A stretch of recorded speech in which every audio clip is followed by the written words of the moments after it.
Pranata Setyaki ya ora memper pakarti ning prajurit saka Pandhawa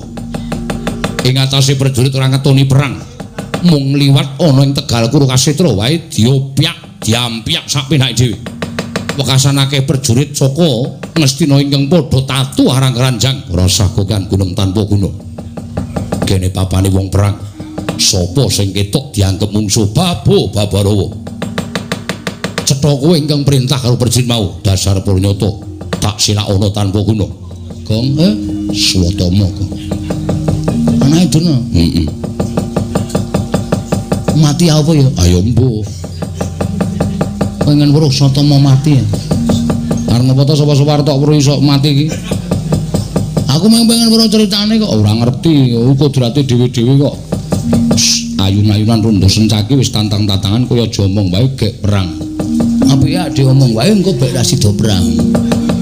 iki edan ora Petro kae nggih Ndara Satama ya Bagong kae nggih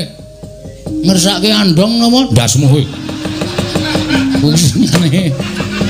oh wani ora wani wae ana Ndara Sencaki kok nek dhek arep nganu aku mesti karo Ndara Sencaki diajar kita Den yo dubrok malah ngece karo keparatmu anggere ana kalodhangan Bagong lak candha tak kepruki watu sirahe oh kapokmu kapan kowe arep dikepruki watu sirahe piye ngene kowe muni piye kowe arep ngepruki watu aku wah